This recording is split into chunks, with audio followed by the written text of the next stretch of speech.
ऐसा लगता है कि वो असिस्टेंट कमिश्नर बन गया है तो वो सब कुछ कर सकता है। ऐसा नहीं है। मेरी एक दफा जॉब लगेगी, मैं स्टेबल हो जाऊंगी, फिर वो मेरा कुछ नहीं बिगाड़ सकेगा। बेटा ये भी वक्त पर छोड़ देते हैं।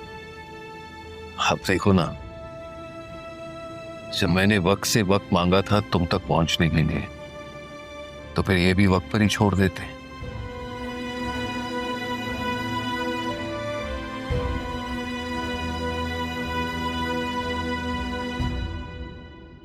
आओ बेटा, तुम ये सामने वाले कमरे में सो जाओ, अम्मा का कमरा है। जी पता है, पहले आ चुकी हूँ। सब सो गए? हाँ शायद। वैसे तुम्हें भूख तो नहीं लगी? लगेगी तो कुछ फ्रूट से ले लूंगी। अच्छा तो फिर ठीक है, जाकर आराम कर लो, सुबह मिलते हैं। सुबह मुझे काम पे भी पहुंचना है। और ये बताओ कि तुम्हारी जॉब कब से शुरू हो रही है? 2-3 दिन में। अच्छा, तो फिर ऐसा करेंगे कि मैं तुम्हें छोड़ दिया करूंगा। हाँ, तुम अपना एड्रेस मुझे सेंड कर दो। लेकिन आप तो नाना जान के पास जॉब करता। नहीं, दरअसल उस दिन जब तुम्हारी अम्मी मिली थी तो उन्होंने कहा कि मैं नौकरी छोड़ दूं। जमील भाई इस बारे में बिल्कुल नहीं जानते थे, तो उन्होंने रिक्वेस्ट की कि जब तक तुम्हारा निकाह नहीं होता, उन्होंने ही मेरी ड्यूटी वहां लगाई थी। सोचता हूं अच्छा हुआ या बुरा, मेरी बेटी तो मुझे मिल गई। और फिर तारा से माफी। बहरहाल देखो, तकल्लुफ की कोई बात नहीं है, ये तुम्हारा ही घर है। भूख लगे तो फ्रिज से कुछ निकाल लेना। जी ठीक है, तो फिर जाओ आराम करो। शाबाश। Thank you.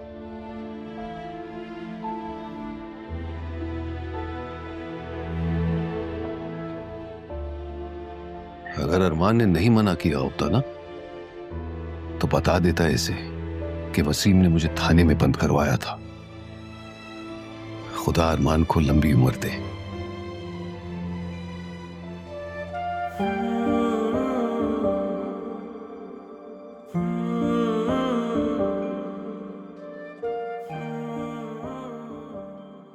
को इस चीज का एहसास क्यों नहीं होता कि मेरे पास माँ नहीं थी पूरी जिंदगी। नाना जान के प्यार में सब कुछ था, लेकिन माँ की ममता तो उसके साथ रहने से ही महसूस होती है ना कि किसी और से। हालांकि पालने वाला पैदा करने वाले से ज्यादा बड़ा होता है। पैदा करने वाले का दुख ज्यादा बड़ा होता है। फिर भी आप जाने की बातें कर रही हैं। मुझको चुनेगा वो, पूरी करेगा एक दिन मेरी आरज़ू। जो रही हर सू वो कमी है तू, हाँ अधूरी मेरी जिंदगी है तू।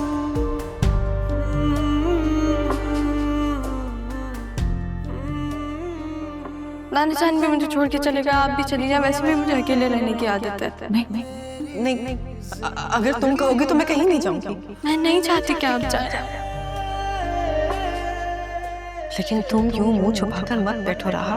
मुझसे जो गलती हुई उसकी सजा काट ली है मैंने, मगर तुमसे तो कोई गलती नहीं हुई ना। तो निकलो और सामना करो, अपनी माँ जैसी मत बनो। तुम वो बनो जो पापा चाहते थे।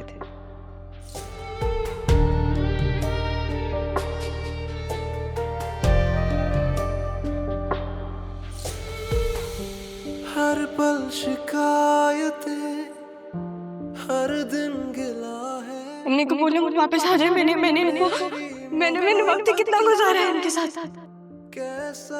अरमान पूरी जिंदगी तुम मुर्शिद से बात करते रहे, अब कहो ना अपनी मुर्शिद को कि वो मेरे पास आए।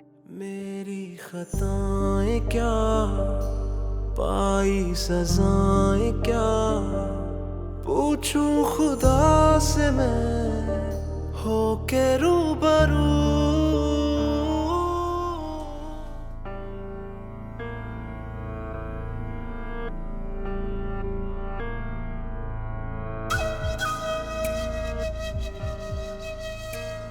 कबीर, कबीर, कहाँ थे तुम? कब आए हो? सोने दो मुझे। सोने दो। इतने दिनों तुम्हें ये ख्याल नहीं आया कि घर में 2 औरतें मौजूद हैं, उनका भी कोई हक है। लेकिन जौहर साहब को तो ख्याल ही नहीं है, और अगर मैं पूछ रही हूं तो कोई जवाब भी नहीं है तुम्हारे पास।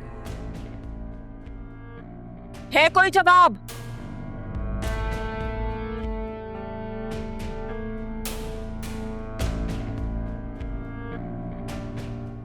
हाँ, रख लो कानों पे तकिया ताकि बीवी की आवाज ना सुनाई दे।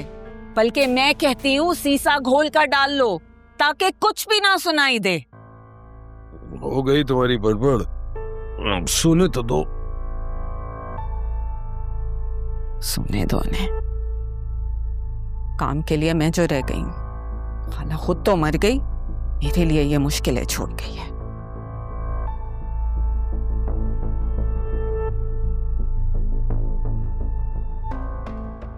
ये अम्मा के कमरे की लाइट क्यों जल?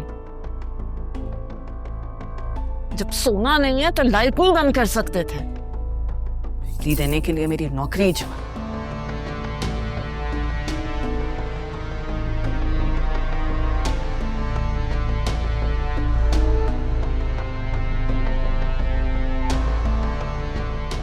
पिछली दफा की बेइज्जती से पेट नहीं भरा जो फिर से मुंह उठाकर चली आई हो।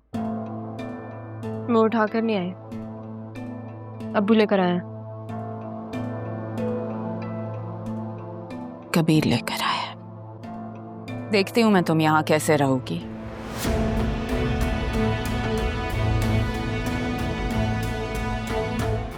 नमी जाओ यहाँ से। ये माँ बेटी बार बार हमारी जिंदगी तबाह करने के लिए क्यों आ जाती हैं? और मैं क्यों जाऊं भाई अपने कमरे में, क्यों? और तुम्हारी माँ कहाँ है? कहाँ है तुम्हारी माँ? या तुम्हें अकेले भेजा है ताकि तुम यहाँ आके घर पे कब्जा कर लो? नरमीन, मेरी अम्मी अब आपके घर नहीं आएंगी। अब वो किसी के घर नहीं आएंगी, उनके पास अपना घर है। नहीं बेटा, हौसला रखो, तारा की रूह को दुख पहुंचेगा। रूह? तुम तो ऐसे बात कर रहे हो जैसे उसकी रूह ने जिस्म का साथ छोड़ दिया। हाँ नरमीन, तारा की रूह ने जिस्म को खाक में छोड़ दिया। चली गई वो। चलो, हंस कम जहां पाक।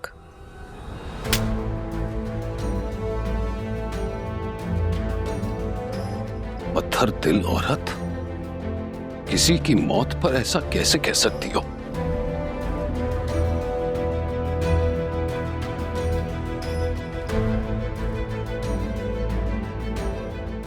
जब तुम तारा को लेकर आए थे तब तुमने मुझ पर हाथ उठाया था। अब उसकी बेटी को लेकर आए हो तो मुझे थप्पड़ मारा। मैं इन लोगों के सामने जलील होने के लिए रह गई हूँ। एक बात याद रखना नरमीन, इंसान अपने अमाल के बदौलत इज्जत भी कमाता है और जिल्लत भी। और तुम इतनी संगदिल औरत कैसे हो सकती हो नरमीन? लेकिन अब्बू, आपको अम्मी पर हाथ नहीं उठाना चाहिए था। अच्छा, तुम्हारी अम्मी के मुंह पे पड़ने वाले थप्पड़ का तुम्हें दुख है, लेकिन इसे एहसास नहीं कि इसने क्या कहा है। कोई अपने दुश्मन के मौत के बारे में भी ऐसा नहीं कहता।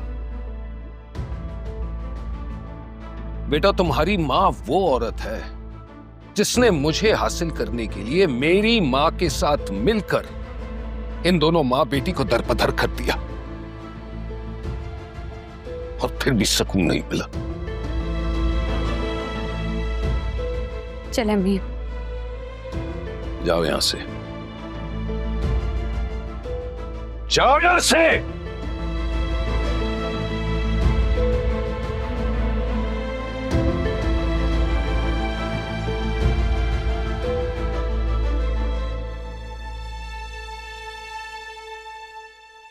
बेटा, मैं मैं शर्मिंदा हूं बेटा। कोई बात नहीं अब्बू, मुझे अच्छा लगा आप मेरे सपोर्ट में खड़े हुए। एक बात कहूँ आपसे? हाँ बेटा, 100 बातें कहो, मैं सुन लूंगा।